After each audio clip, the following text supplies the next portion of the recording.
Welcome, boys, girls, and whatever you identify as. Today we're going to try something that has probably never been done before, because why the fuck would you waste time on this? Today we're going to be beating Cosmic Crisis on all difficulties in order. What does in order mean exactly? Well, to put it simply, if I lose on any difficulty, I'll have to restart at the very beginning and work my way back up, essentially wasting hours of time trying to climb back up to Legendary, only to lose to my teammates' incompetence. You know, the classic Overwatch experience. I have no idea if this is even possible, because I've only actually won Legendary once when I was trying to figure out how to, actually play the game mode, and because it really is a roll of the dice every game to see if my teammates have enough brain cells to function as a team. We're just gonna pray RNG is on our side and go for it, so without further ado, let us begin. Cosmic Crisis Co-op is this season's new event revolving around the concept of Elder Tours. Lots of great new skins have been added, and the game in itself looks very fun and very promising. The game mode revolves around PvE and survival, as you and your teammates must find a way to get your ship back up and running after it crashes in the middle of nowhere. With null sector robots and tentacles everywhere, you'll have to fight your way out of this mess before you're eventually overrun by enemies. Also, fuck you Blizzard for canceling PvE, this just proves how fun it would have been. I'll take this first game to explain how a typical match goes, and then we'll be on our way to find out if we can actually finish our challenge. Starting off in the hero selection screen, 4 players can be in a game at a time with a handful of different heroes to choose from. You'll have to choose who is who, as 1 tank, 1 healer, and 2 DPS are required to be chosen before the match starts. I should also mention Soldier narrates and guides you through most of the game, but fuck her, that's my job today. Once you're done choosing heroes, a little cutscene will play, you're about to crash and explode, to brace yourselves, that kind of thing. After the crash landing, you'll open the door and head outside. As soon as you exit, you'll have your first task of tending to the ship,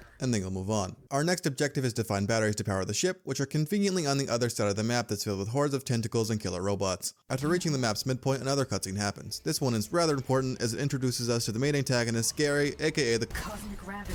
Soldier tells us not to fight it or to get too close, as it insta-kills you if you get sucked into the maw mouth-opening thing. Not important as long as you don't get too close. After hopefully having enough brain cells to not fall in the hole and move on, we're now introduced to our next objective, gaining access to the lab. This game we have the keycard mission, where we kill a shit ton of enemies, take their keycards, and insert them into this little machine to gain access to the lab. After unlocking the doors to the lab, you'll head inside to retrieve the batteries and have a moment of safety. Yep, more robots, that makes sense. After they're all dead, you'll grab the batteries and sprint back to the ship, load them up, and escape.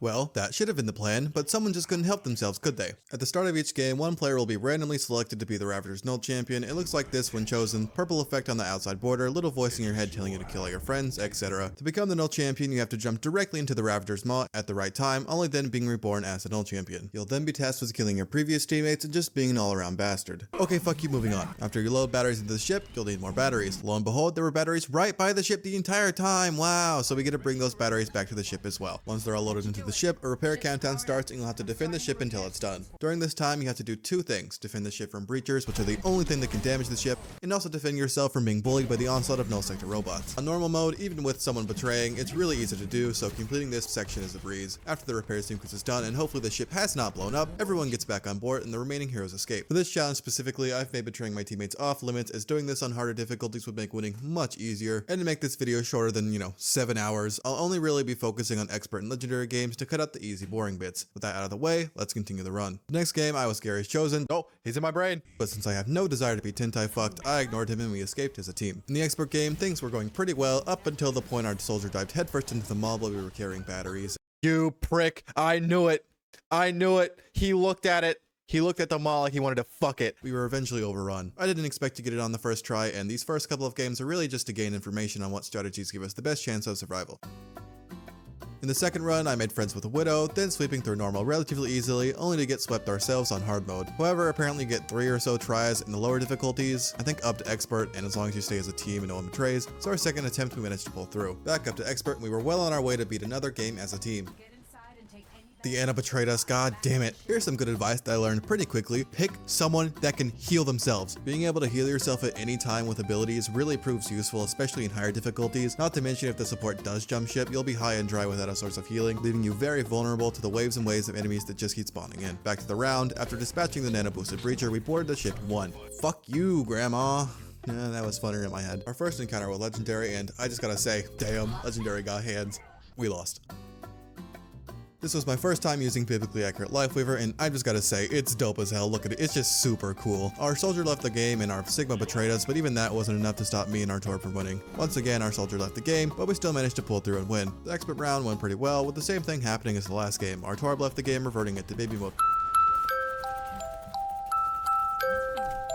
but I won't complain because it made things much easier and put us on the path to Legendary once again. If there's ever a time to betray your teammates and be an absolute dickhole, it's in Legendary, where even a normal null trooper can kill you in an instant. Our Moira knew this as well, as she betrayed us as soon as me and our Widow were dying on the floor, immediately going after our last teammate and fucking us over for good. Out of all other hero choices, Moiras were more likely to betray than any other hero. Fuck this Moira in particular, we lost.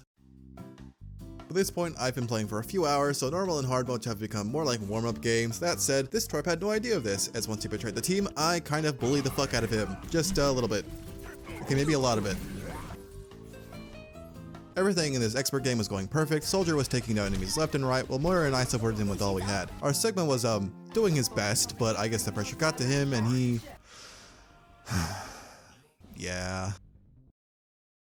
By this point in the challenge, I had been playing for about 6 hours and had picked up on a few strategies and ways to maximize potential victories during a game, no matter the difficulty. You could easily bully your way through on normal and hard modes, but on expert and legendary, you'd be better off playing the waiting game, taking it slow and steady to make sure you weren't insta-killed at every enemy encounter, and focusing special enemies like chargers as a team. As for lineups on a basic level when choosing a hero, it's between damage and versatility. For example, while Soldier does great damage, he lacks Mei's Ice Wall that becomes very useful when isolating enemies or protecting your teammates. What I think is most important when choosing though is the ability to heal yourself. If your support ends up jumping ship, your team will be without a source of healing, leaving you very vulnerable during combat. In my opinion, choosing someone with self-healing capabilities is a must, or at least having a soldier on the team to provide group heals when needed. In terms of choosing healers, Lifeweaver and Ana both have great versatility and healing, so either of them do pretty well. While Moira does pretty good as well, if she decides to betray the team, one purple orb sent into the ship could end the run in an instant. Tanks is either or, I'm just better with Hog, and his hook comes in handy when dealing with breachers at the end. Sigma's barrier is also very useful, so this one is really just up to preference. For obvious reasons, we're not even going to talk about Allari, and while Torb can be utilized really well, he lacks a self-healing ability and ends up dead most of the time. I don't even know where to put Widow, as hitting headshots in this mode is super easy, but unless it's a fully charged shot right on the enemy head, it does not do much damage. Special enemies like stalkers, chargers, and artillery should be focused by the entire team, as trying to 1v1 or even 2v1 them is incredibly difficult. Another thing I noticed that I did mention a bit earlier is whether it be because the levers were the Ravagers chosen or it's just how the game mode works. When anyone leaves mid-match, the game becomes incredibly easy, treating it almost as if the chosen had become a null champion. I'm talking slashed enemy spawn rates, null champions not appearing even if no one betrays. It's really quite weird, but it did make some of my runs easier, but it's just something I've noticed.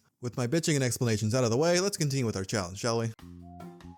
Starting off at run 5 on normal, we speedran the whole thing just for our Torb to leave last second, but whatever, easy win. Same for hard mode, we speedran it relatively easily and finished as a team. We even managed to beat expert in a relatively boring game, I would say. It wasn't easy, but it definitely wasn't nearly as hard as the previous games. Back up at legendary, and oh boy was it fun. As soon as we exited the ship and began our mission, right out of the gate we were needing revives left and right. I quickly realized how fucked we were, and the game proved this by spitting in our faces. At about here, things went downhill. I was caught by a stalker with no way out, and it ended up downing me, Ana, and our Sigma. This just led to a downward spiral, ending up with our Tor being sucker punched in the face. Probably one of the funniest ways to lose a run, so I couldn't really be mad this time. I mean, come on, this is comedy gold. Haha, yup, comedy gold. Comedy? I have to restart again. God fucking damn it.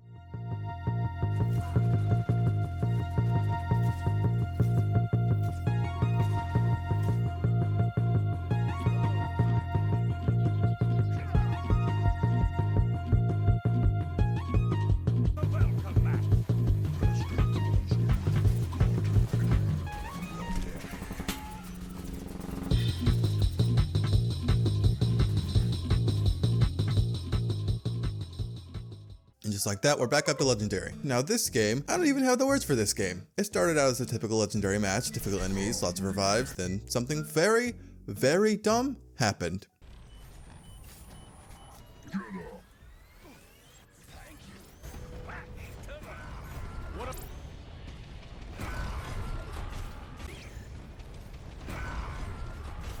This stupid fucking soldier dived headfirst into the maw. It could have been an accident. I've seen innocent people do the same, not realizing how strong the pull is. We revived him right after, not really thinking anything of it, and continued on our way. Just for this motherfucker to sprint back minutes later and betray us again. Not only did this dumb fuck dive directly into the maw and fail the first time, but went back for round 2 and tried it again after we revived his dumb ass. After our team realized what had happened and, you know, the situation before, I had one of the funniest interactions in Overwatch I think I've ever had.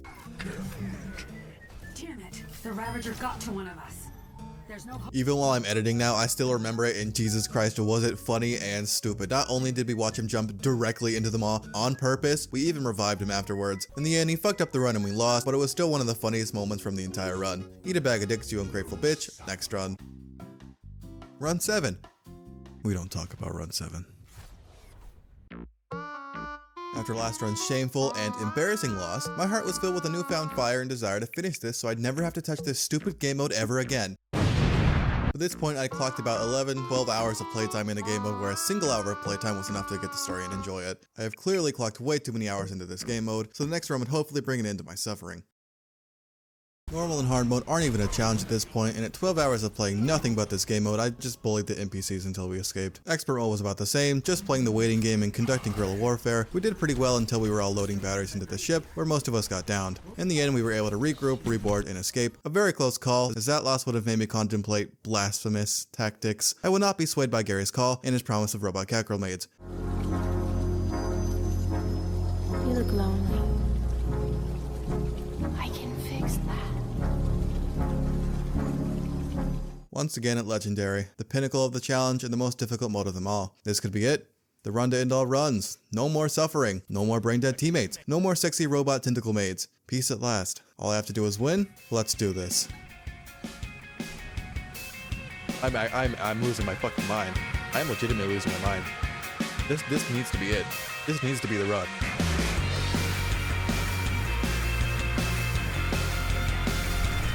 Ooh, oh, that hurt. Oh, that hurt.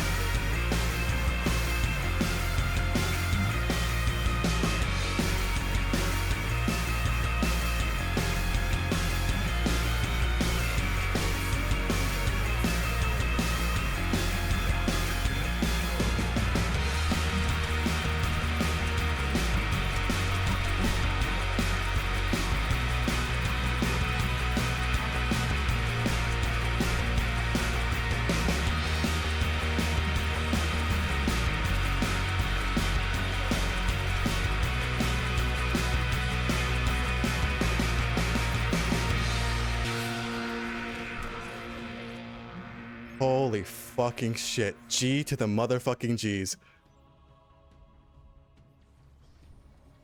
Oh my fucking god, it's done. The war's over. Thank fucking god. Yes. Holy shit. Oh my fucking god. Hours. Literal hours I've been trying to do this. GG's. Oh, literal fucking hours. How many runs? This is gotta be the 10th one? That's almost 10 actual fucking hours. Each round takes around 10 to 15 minutes. That's almost 10 actual fucking hours. Holy shit. Holy shit, it's been done. Alright, fuck this. I'm gonna go play quick play. It's finally done. I did it. I had the proof here and everything. Not that it matters. Do I feel accomplished? Do I feel like I've really done something here? Nope, but I did it, and that's all that matters. If you enjoyed the video, I'd appreciate it if you could leave a like or even subscribe down below. I'm going to keep making more stupid videos like this, kind of challenge based, but I'll probably just do some normal as well. I stream live on Twitch, link in the description, at 4 PM PST every Friday. Mostly playing for fun, but I record a bit for videos too. No idea what the next videos are going to be about, but goddamn am I happy to be done with this game mode. Hope you all enjoyed, and later.